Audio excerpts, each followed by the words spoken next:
Tuntas Batam Malam edisi hari ini, tepatnya hari Kamis 28 Juli 2022, dan seperti biasa tepat pukul 8 kami juga hadirkan untuk Anda Solusi Keluarga Sakinah bersama dengan Ustadz Mariono. Kali ini kami akan membahas mengenai ketika rumah tangga harus berakhir, karena kalau kita lihat fenomena saat ini juga cukup banyak sekali ya di media sosial dan juga yang banyak viral akhir-akhir ini mengenai rumah tangga yang harus berakhir dengan tragis. Saya sapa Ustadz Mariono malam hari ini. Selamat malam Ustadz, Assalamualaikum. Selamat malam, Assalamualaikum warahmatullahi wabarakatuh. Waalaikumsalam warahmatullahi wabarakatuh. Sehat ya Ustadz? Alhamdulillah, masih seperti yang dulu. Masih seperti yang dulu.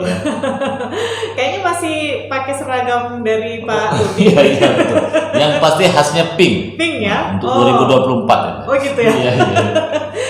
Baik, Ustadz, kalau malam hari ini kita berbicara mengenai ketika rumah tangga harus berakhir, kan banyak yang viral ya Ustadz ya sekarang ini yang membuat kita jadi agak dibilang takut, bisa jadi takut karena kondisi saat ini, apakah faktor ekonomi atau mungkin faktor juga budaya atau juga mungkin gadget ini yang sudah merajai begitu. Kami juga ingin tahu dari Ustadz ini penjelasannya terlebih dahulu sebelum kita undang pendengar.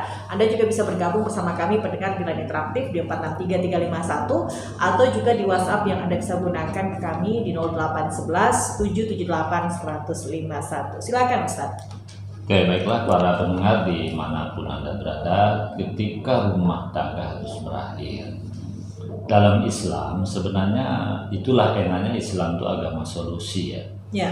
Solusinya adalah cerai itu dibolehkan kalau tidak ada jalan lain. Karena ada beberapa agama tertentu yang melarang perceraian. Ya. Jadi seolah-olah perpisahan suami istri itu tidak boleh, barang haram. Nah, tetapi kan faktanya menunjukkan ada beberapa rumah tangga itu yang tak mungkin bisa dipertahankan gitu. Maka Islam memberi solusi cerai itu. Nah, kita marah akhir-akhir ini yang di televisi, yang di YouTube, yang di Facebook, atau kenyataan di sekitar kita, banyak sekali ingin mengakhiri rumah tangga dengan cara yang tidak baik. Salah satunya misalnya mempermalukan pasangan di media sosial ya, yang ujung-ujungnya cerai juga. Itu juga menurut saya tidak bijak ya. Atau dengan cara meracun atau mendukuni atau membunuh, itu juga tidak baik. Ini yang lagi viral ya? Yang lagi viral. Atau pasangan selingkuh kita balas dengan selingkuh, itu juga tidak baik. Lalu solusi yang terbaik menurut saya ya kembalikan kepada orang tuanya. Kalau kita laki-laki ya, laki-laki tentu cara yang bijak adalah kembalikan kepada orang tuanya. Kalau orang tuanya masih hidup ya, kalau orang tuanya sudah meninggal dunia ya kembalikan kepada walinya. Walinya usahakan yang tertua, bisa paman, bisa kakek, bisa saudara dia. Kalau anaknya sudah besar, anak besar itu berarti anak kita ya, karena anak kita kan wali juga sebenarnya. Kembalikan ke dia, ngomongnya baik-baik, minimal pamitan. Setelah itu gugat cerai ke pengadilan. Jangan digantung itu juga bagian dari ketidakbaikan. Nah, akhir-akhir ini banyak sekali kejadian ya, balas membalas. Salah satunya misalnya pasangan kita selingkuh, kita akhiri dengan membalas selingkuh. Itu juga tidak baik. Ada juga minggat, itu juga tidak baik. Yang tragis seperti yang di televisi itu ya, yang tentara kalau nggak salah ya, istrinya dibunuh, malah yang dibunuh tidak meninggal dunia. Kabarnya saya dapat informasi terakhir Kopda Muslimin, nama baik kali itu Kopda Muslimin ya, malah bunuh diri. Tapi nggak tahu lah, kita lihat hasil penyelidikan polisi, bunuh diri atau dibunuh kita kan nggak tahu sebelum ada final dari kepolisian. Itu juga bagian yang tidak baik. Nah, ketika rumah tangga diakhiri, tentu jawaban yang paling gampang ya, hantarkan kepada orang tuanya, minta maaf. Jadi walaupun pasangan kita yang salah, kita yang minta maaf. Misalnya kalau laki-laki ya, maaf gagal mendidik istri, tetap minta maaf ya, walaupun istri yang salah. Karena hakikatnya istri itu mau baik mau tidak itu kan kesalahan suami ya. Begitu juga kalau istri mau menggugat cerai suami walaupun tidak ada kewajiban mengembalikan, tentu cara yang terbaik memberitahu keluarga pihak laki-laki, mohon maaf, saya tidak bisa lama bersama keluargamu. Yang kedua, kita minta maaf dengan orang tua atau wali kita agar dia tidak kecewa. Habis itu ya silahkanlah gugat ke pengadilan. Gugat ke pengadilan itu pun bagaimana aib itu tak usah dibongkar.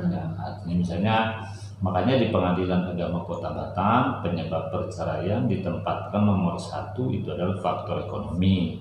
Padahal sebenarnya perselingkuhan, karena khawatir muncul dalam dokumen. Itu menurut saya sudah pintar-pintar juga itu. Artinya apa? Kalau disebut perselingkuhan jadi dokumen, terbaca orang lain, terbaca anak, nanti nggak enak. Maka dibuatlah faktor ekonomi. Tapi kalau pertanyaan Ibu Amira tadi, apa sih penyebab utamanya? Itu kan? Ya, kalau penyebab utama dari semua masalah itu karena iman yang kurang kuat. Itu kenapa? Karena banyak sekali orang menikah itu bertujuan bahagia. Nah, itu keliru. Menikah itu adalah ibadah. Sama dengan sholat. Untuk engkau sholat ibadah. Nah, karena sholat itu ibadah ya capek. Misalnya harus wudhu dulu, apalagi kita di Bandung atau di kota yang di Anambas dingin. Dia kadang capek, cari masjid segala macam, sholat 5 waktu itu kan capek. Tetapi tetap harus dilaksanakan, namanya ibadah. Begitu juga menikah. Jadi sebenarnya ketika ada yang bertanya, kenapa engkau milih itu? Supaya saya ingin bahagia, itu keliru. Hanya untuk ibadah. Namanya ibadah itu butuh pengorbanan, ya perempuan harus melayani suami. Begitu juga sebaliknya, capek. Nah, kalau niat nikah itu ibadah, insya Allah enak tidak enak ya tetap bertahan. Sama dengan sholat tadi adalah ibadah. Boleh berhenti sholat atau boleh tidak sholat apabila satu, kalau sholat diteruskan nyawa terancam. Kalau sholat diteruskan harta akan hilang, maka boleh sholat. Maka bagian yang boleh meninggalkan sholat Jumat, misalnya kita diancam orang, nah, boleh. Atau kalau misalnya kita sholat Jumat terdengar ada kebakaran, boleh berhenti, begitu. Atau sedang sholat kita ngentut, misalnya kan kita sedang sholat batal wudu, ya harus berhenti. Batal wudu itu pun ya kita bukan berhenti sholatnya, tapi ambil wudu ulang. Nah, apa artinya? Kita sholat pun, kita nikah pun begitu. Boleh kita putus, artinya boleh cerai apabila mengancam jiwa. Itu ya, mengancam harta, mengancam anak-anak. Nah, baru silahkan putus perceraian. Kalau kenapa engkau cerai? Saya sudah tidak cinta lagi. Nah, itu kan repot. Berarti kita mendewakan cinta. Mestinya kita ini kan yang didewakan atau yang dinomor satukan Allah.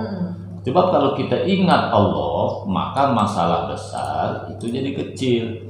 Terlalu banyak misalnya nih, ya untuk Ibu Amira karena perempuan ya, dan lainnya tentunya. Banyak dipandang oleh perempuan ketika suami selingkuh itu masalah besar katanya. Padahal selingkuh itu kan masalah kecil. Kecilnya di mana? Ya karena istri tidak dapat dosa. Walaupun suami setiap hari maaf menjadi bajingan pemain perempuan. Nah, yang repot itu kalau istri selingkuh, suami dapat dosa. Lalu bagaimana masalah besar itu supaya kecil? Sederhana sebenarnya. Dalam sholat kita membaca takbir Allahu Akbar itu berulang-ulang. 2 rakaat saja kalimat Allahu Akbar itu mungkin lebih dari 20 kali. Artinya apa? Allah yang maha besar. Selain Allah kecil semua. Nah, kan begitu. Ini gara-gara kita menganggap yang selingkuh besar karena sedang mengecilkan Allah. Hakikatnya seperti itu. Jadi nomor 1 penyebab perceraian itu karena memang kita jauh dari Allah Subhanahu wa Ta'ala. Nah, karena jauh dari Allah Subhanahu wa Ta'ala, 1 dampaknya ya, seorang suami tidak menjadi suami yang baik. Ya. Begitu juga istri tidak menjadi istri yang baik. Kalau suami yang baik sebenarnya ya jadilah seperti Nabi Muhammad ya. Istrinya marah, dia tetap sabar ya. Malah ketika Nabi menegur istri dengan cara lemah lembut, misalnya Nabi ini ketika pulang rumahnya itu sudah terkunci, Nabi tidak membangunkan istrinya kan, malah tidur di luar seperti itu. Andai kan para laki-laki ini mengikuti Nabi semua aman lah ini masalah. Tapi kan persoalannya kita bukan Nabi. Beda zaman ya Ustaz. Saya nak marah aja dengan bini. Kalau tadi kita dengarkan ceramahnya Ustadz Hanan Ataki itu ya di rumah Bapak Wali Kota Batam, ya harusnya laki-laki seperti itu. Ya tapi kan tidak semudah membalik telapak tangan. Prakteknya banyak suami yang tidak berilmu seperti itu. Wanita kan tentu yang baik itu yang taat dengan suami. Itu praktiknya banyak juga perempuan tidak taat. Yang kedua ya tentu yang dipandang suami enak. Ini nengoknya punya muka masam, bau masam misalnya, jadi masalah.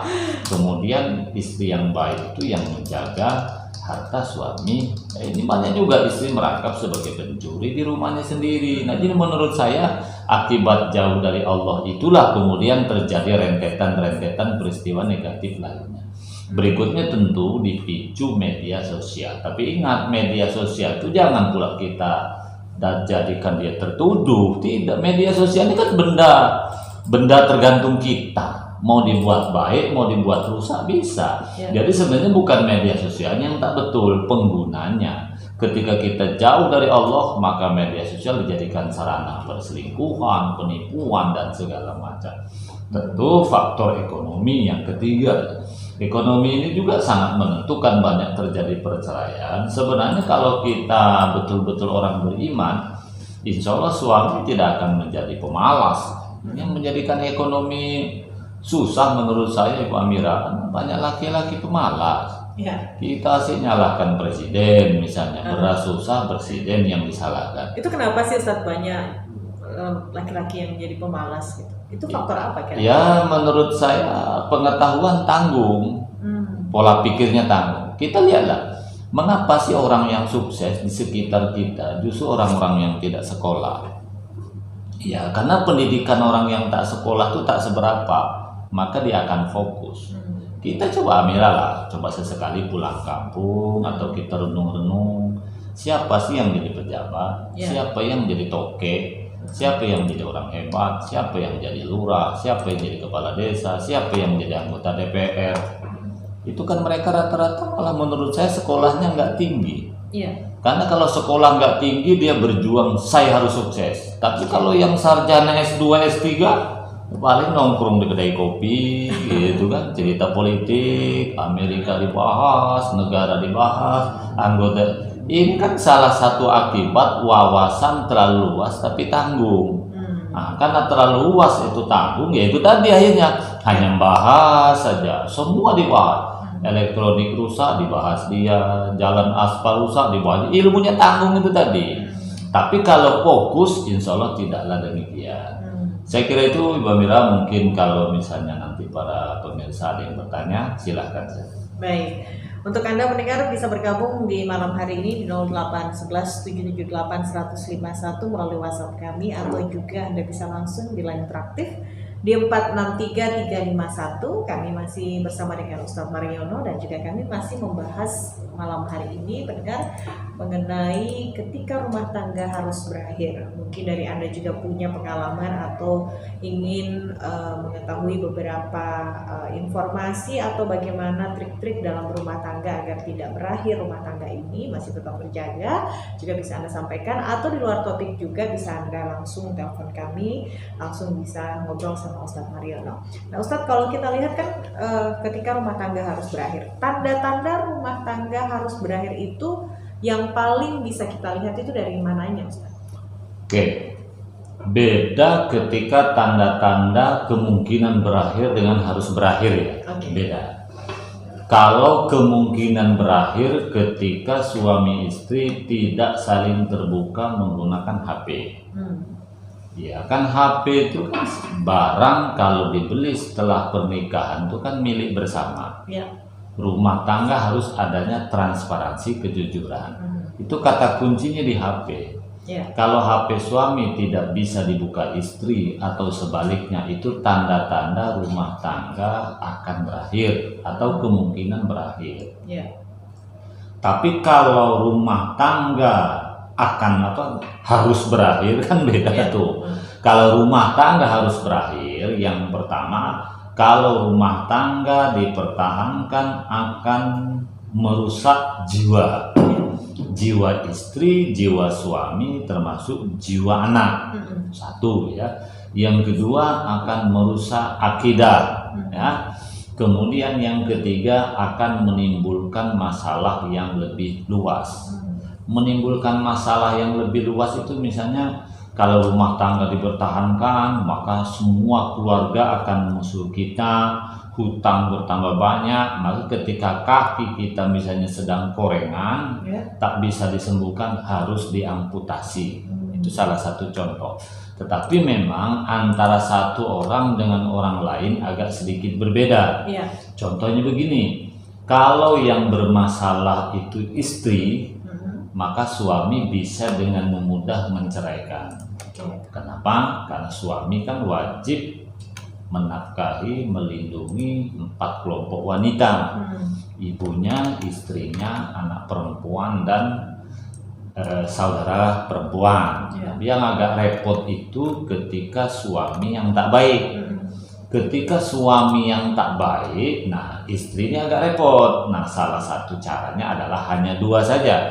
Ketika nyawa terancam atau akidah bakal rusak. Jadi kalau rumah tangga, salah satu contohnya mungkin begini gampangnya, kita nikah dengan mualaf, kemudian yang bersangkutan balik ke agama semula. Woi, itu tak usah banyak pikir, tak dapat harta nggak masalah, selamatkan anak, cepat putus. Itu namanya harus berakhir. Yang kedua, salah satu pasangan kena narkoba akut. Kalau nanti dibiarkan, bisa saja terjadi persoalan. Kalau misalnya ada salah satu pasangan selingkuh, nah misalnya kan, haruskah berakhir? Lihat dulu selingkuhnya. Nah, selingkuhnya, maaf kalau dengan wanita baik-baik, kalau kita perempuan suami kita selingkuh dengan wanita baik-baik, walaupun sebenarnya tidak baik, tapi bisa dikatakan wanita sehat lah. Nah, mungkin solusinya tidak harus berakhir, bisa suruh nikah siri, apalagi punya anak. Tapi kalau suami itu selingkuhnya dengan pelacur, ada kemungkinan dia kan membawa penyakit. Nanti jima dengan pelacur, jima pula dengan istri. Berarti itu harus berakhir di situ. Nah, saya kira susah juga Ibu Amira mana yang harus, mana yang tidak itu. Tapi kayaknya nggak ada perempuan yang mau dimadu deh. Iya, ada juga yang mau. Ada juga ya? Iya, artinya begini. Antara satu orang lain agak beda-beda, tapi yang pasti mengancam jiwa dengan mengancam akidah. Nah, itu harus, saya kira. Baik, saya coba bacakan yang masuk di WhatsApp kami malam hari ini. Pendengar Anda bisa bergabung di 0811 778 151 dari nomor akhir 8318. Ustadz ingin bertanya juga, bagaimana Ustadz ketika pasangan suami istri ini sudah menikah lama dan rumah tangganya terlihat harmonis, tapi ternyata tiba-tiba pernikahannya harus berakhir? Itu kira-kira faktor apa ya Ustadz? Pertama, kita ndak usah kepo pun ndak usah kaget ya. Dengan rumah tangga yang sepertinya harmonis gitu ya, ternyata harus berakhir. Karena ada banyak orang yang memahami rumah tangga yang harmonis itu yang romantis. Nah, itu kekeliruannya. Justru yang menurut saya rumah tangga yang awet itu yang istrinya cerewet, yang suaminya sok ngatur. Kan itu tanda cinta. Sebenarnya harus kita pahami. Tapi kalau kita kan banyak tertipu. Ada suami istri itu sedikit-sedikit posting di Facebook, di WA, sepertinya romantis gitu ya. Ternyata dia punya selingkuhan. Begitu juga perempuan, sepertinya baik gitu, ternyata menggugat cerai. Jadi menurut saya, pertama ya, kepada kita semua, tidak usah terlalu kaget ketika ada orang yang sepertinya harmonis, tiba-tiba menggugat cerai. Karena harmonis itu bukan diukur romantisnya, ya, tetapi diukur dari tanggung jawab. Tak masalah isi cerewet tapi sambil masak, isi cerewet sambil nyuci, istri cerewet sambil nyetrika. Menurut saya biar ya, anggap aja hiburan. Yang jadi masalah tuh istri pendiam tapi tak mau masak. Kan tetangga tak bisa melihat apa yang terjadi di dalam. Jadi menurut saya tak usah kaget karena ukurannya harmonis, bukan dilihat tidak pernah ada masalah, tetapi tuntasnya masalah. Saya kira itu. Baik. Dan pendengar, untuk Anda juga masih bisa bergabung bersama kami di 463351 atau di 0811778151 sebelum kita juga berakhir bersama dengan Ustadz Mariono malam hari ini. Tapi Ustadz, untuk menghindari yang namanya rumah tangga agar tidak berpisah, karena zaman sekarang kan satu emosi, satunya juga disulut emosi, akhirnya kelahi dan ujung-ujungnya emosi ini berbuntut pada perceraian. Bagaimana kira-kira agar hal ini tidak terjadi, khususnya di perbatasan ya Ustadz? Karena kita tahu Batam ini kan bisa dikatakan banyak orang bilang, wah kehidupan di Batam itu luar biasa. Seperti itu. Iya, pertama tentu selain iman. Kalau iman tuh tak usah dibahas, karena itu sudah pasti ya. Pertama, kita cobalah berumah tangga di lingkungan yang kita kuat, nah, gitu. Jadi tergantung kita. Kalau kira-kira kita nggak sanggup di kota Batam atau di kota, ya sudah balik kampung aja. Kita tinggal tepi Gunung Singgalang, gitu kan, Sumatera Barat. Yang istri bawaannya curiga terus dengan suami. Kalau di tepi Gunung Singgalang kan paling suami ke barat ketemu monyet, suami ke timur ketemu sapi, bergeser sedikit jumpa sapi, itu aman. Nah, kalau di Batam istri harus ikhlas, suami di kedai kopi ketemu Rina, besok rumah makan Padang ketemu Santi. Nah, kita harus siap kalau tinggalnya di kota. Jadi jawaban saya yang pertama, kita berada pada lingkungan yang kuat menurut kita. Kalau salah satu pihak tidak kuat, ya harus pindah. Itu solusinya. Yang kedua, coba kedua belah pihak saling menjaga lisan. Kadang-kadang kan lisan inilah yang menjadikan kita rusak, ya. Nah, supaya lisan kita terjaga, tentunya kita harus memperbanyak satu zikir kita kepada Allah, agar apapun yang kita ucapkan itu selalu dikontrol. Dan sering saya sampaikan di mana-mana ya, karena kebetulan dalam psikologi gitu ya, laki-laki setiap hari mampu mengeluarkan kata-kata itu rata-rata 7.000 per hari, sementara perempuan 24.000. Nah, disinilah suami harus paham, ketika isi cerewet, ketika isi ngomel, dengarkan. Sebab ketika isi ngomel tak didengarkan, nanti isi itu bisa meledak di media sosial, meledak di kedai kopi, meledak dengan teman-temannya, ngomong dengan keluarganya. Karena suami tidak menampung, mestinya suami dengarkan saja. Karena wanita ini kan mungkin kelebihan atau kekurangan ya, ketika suami itu mendengarkan ocehannya, walaupun tidak ikuti suami, 50% masalah sudah selesai. Gitu. Coba bayangkan suami modal suara 7.000, pergi keluar, ketemu kawan di kedai kopi, ngomong 30 menit, sudah terkurang lagi. Di kantor terkurang, ya apalagi guru, apalagi penyiar di RRI ini, habis 7.000 sehari itu. Maka tidak heran banyak suami pendiam, sampai di rumah paling ngomongnya habis modal. Sementara istri di rumah ke dapur nengok tembok, tak ada di tempat penumpang. Ujungnya suami datang, wah, itu dengarkan, karena dia ada sesuatu yang harus ditumpahkan.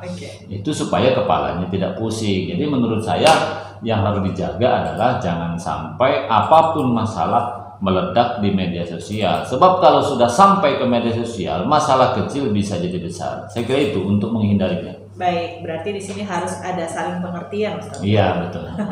Tapi banyak juga istri loh, Ustaz, yang tidak mengetahui bahwa suami saya memang tidak bisa banyak ngomong. Apalagi kalau pagi-pagi Ustaz diajak bicara tuh cuman ya. Cuman beberapa kata itu, Ustaz ya. Jadi begini, memang itu yang terkadang tipe orang ini kan beda-beda. Jadi gini, coba kita perhatikan ya dalam kehidupan. Suami yang sukses dalam bidang apapun, umumnya yang cuek dengan istrinya. Nah, saya ulangi, suami yang sampai posisi melejit di bidang politik, di bidang usaha, di bidang apapun, kadang-kadang dia tak peduli dengan keluarga, tak peduli dengan istri, tak peduli dengan anak. Karena begini, kemampuan akal kita ini kan terbatas. Ketika memikirkan istri, memikirkan anak 24 jam, berarti resiko punya suami biasa-biasa saja. Suami tak usah ada jabatan, suami tak usah punya mobil, pokoknya yang penting makan minum cukup sudah. Tapi kalau kita ingin memiliki suami jadi anggota DPR, jadi wali kota, memiliki jabatan tinggi, maka istri harus ikhlas dicuekin. Istri harus ikhlas sering ditinggal. Sekarang hidup ini pilihan. Kadang istri ini kan maunya setiap bulan beli tas, seminggu beli tas, tapi inginnya suami romantis terus, mana bisa. Intinya ya, istri juga harus paham mana pilihan hidup kita. Kalau kita ingin punya segalanya, ya harus siap ditinggalkan suami, cuek. Kalau suami ini kan kadang-kadang tak mikir anak dia, pokoknya ngambil rapot istri, mau ngisi soal istri, tak bisa begitu. Tapi kalau suami juga disuruh ngerjakan apa yang dikerjakan istri, berarti hiduplah sederhana saja, tak usah menuntut sesuatu. Saya kira kedua belah pihak tergantung pengertian dan pastikan kemana arah hidup. Saya kira kalau dua-duanya itu dilaksanakan, selamat hidup. Saya kira itu. Baik.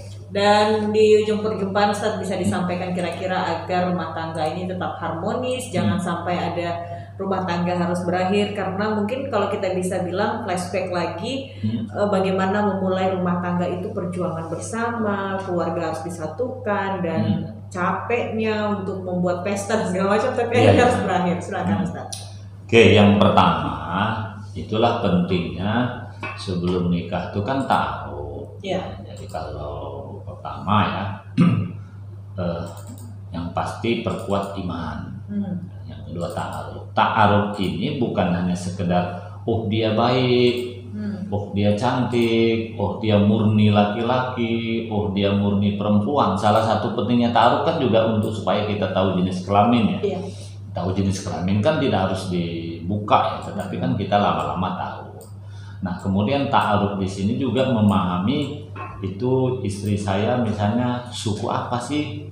Mau suku Padang, mau suku Bugis, mau suku Jawa. Ini juga akan mempengaruhi karakter berikutnya. Contoh, kalau saya orang Jawa nikah dengan orang Sumatera Barat, berarti konsekuensi saya akan diadili banyak orang. Nah, itu mau tidak mau.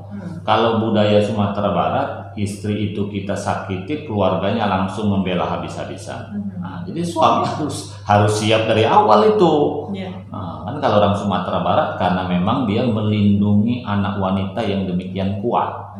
Jadi kalau misalnya wanita itu tersakiti, itu nini mamanya datang semua membela habis-habisan. Nah, kalau orang yang nggak paham, tak betul istri saya, masalah sedikit pun keluarganya ikut campur. Bukan ikut campur, memang budayanya seperti itu, Bang.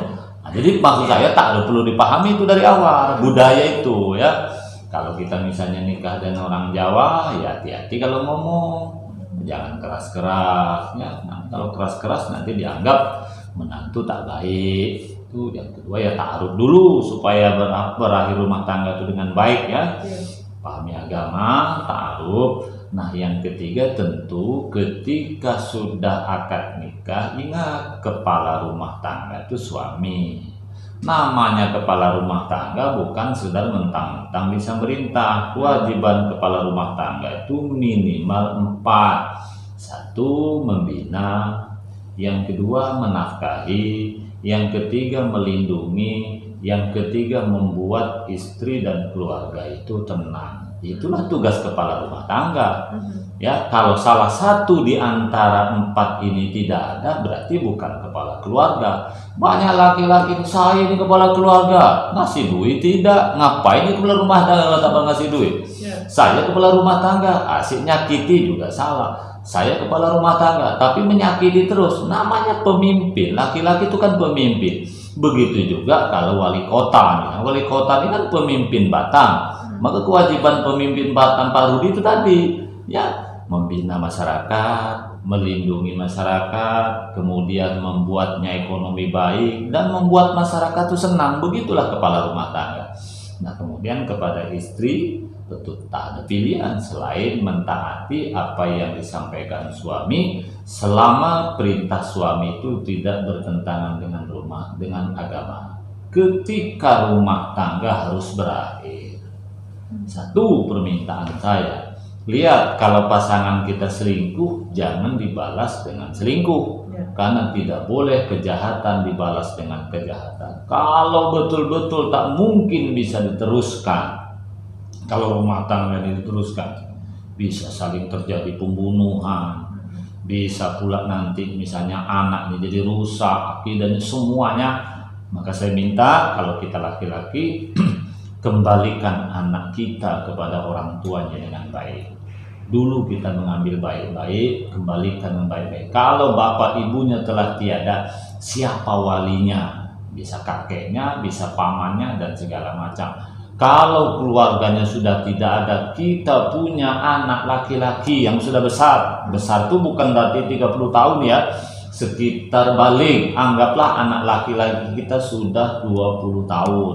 Kita bilang ke anak, nah, nampaknya papa dengan mama tak mungkin akan terus-terusan bertengkar terus. Nampaknya papa sudah gak kuat, sudah penyakit jantung, mamamu ini begini begitu. Tolong nak ya, kewajiban kau anak laki-laki melindungi ibumu. Nah gitu, jadi serahkan kepada anak laki-laki. Karena kalau ibu nanti setelah menjanda tidak baik, anak laki-laki mendapat dosa. Setelah itu sepakati gugat cerai di pengadilan. Jangan tembak-tembakan, karena ada yang tembak-tembak, dibunuh pakai duku lah, racun. Itu tak betul ya. Kalau dibalik, kalau ternyata istri yang nyerah, dia pertama minta maaf, juga sampaikan kepada keluarga, daripada engkau tersakiti juga oleh aku dan aku juga tak enak, ya sudah kita saling maafkan dan silahkan gugat cerai. Kalau suami tak mau dicerai, kalau gugat di pengadilan kan adu bukti saja sebenarnya. Kalau betul-betul laki-laki salah, kan menang juga di pengadilan. Saya kira cerai di pengadilan bukan aib daripada menggantung masalah yang bisa lebih besar. Saya kira itu kemungkinan supaya rumah tangga kita harmonis, dan kalau harus cerai dengan cara yang baik-baik. Demikian. Baik. Terima kasih Ustadz untuk malam hari ini. Mudah-mudahan ini bisa bermanfaat untuk kita semua ya, dan rumah tangganya masih tetap sakinah, mawaddah warahmah, itu yang paling penting.